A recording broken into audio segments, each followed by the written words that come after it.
बिस्मिल्लाहिर्रहमानिर्रहीम। अज़ीज़ तलबा, आज शजरा कवायद में से हमारे ज़ेर तदरीस इस्म है। लफ्ज़ मौजू मुहम्मल। मौजू की दो किस्में थी, कलिमा और कलाम। दोनों को हम पढ़ चुके हैं। कलिमा की तीन किस्में हैं, इस्म, फ़ेल और हर्फ। आज हम सिर्फ इस्म को पढ़ेंगे। इस्म किसी के नाम को कहते हैं।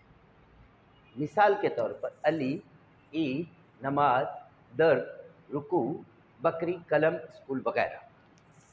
एक बात की वजाहत कर देना ज़रूरी समझता हूँ। हमारे यहाँ जो डेफिनेशन बच्चों को कराई जाती है वो अपने वो डेफिनेशन इनकम्प्लीट है।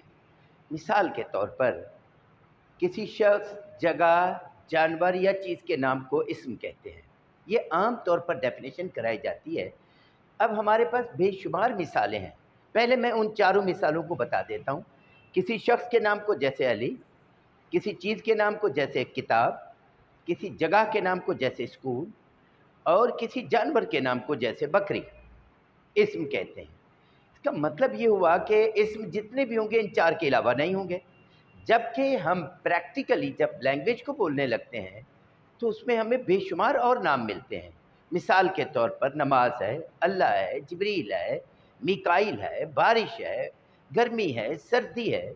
ये तो ना तो किसी शख्स के नाम है, ना जगह के नाम है, ना चीज़ों के नाम है, ना जानवर के नाम है, लेकिन इस बात में कोई शक नहीं कि ये सब के सब इस्म है। लिहाजा जब हम इसको टटोलते हैं तो पता चलता है कि वो डेफिनेशन, वो तारीफ़, वो इस्तिलाही तारीफ़ जो हमारे पास किताबों में मिलती है वो दुरुस्त नहीं है।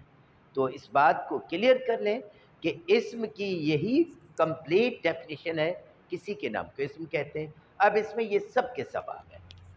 अब इक़्तिबास को पढ़िए।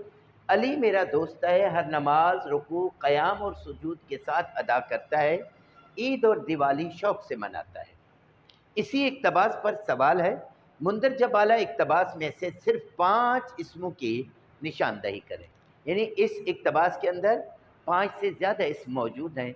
आप सिर्फ उनमें से 5 इस्मों को की वजाहत कर दें अपनी कॉपी के अंदर और अपनी रोज़मर्रा गुफ्तगू में जो आप लोगों से सुनते हैं उन पे गौर कीजिए और इस तरह के 10 इस्म आप अपनी कॉपी में लिखेंगे जो आपने लोगों से सुने हैं। 5 इस इक़्तिबास में से और 10 आपने जो लोगों से सुने हैं। Thank you.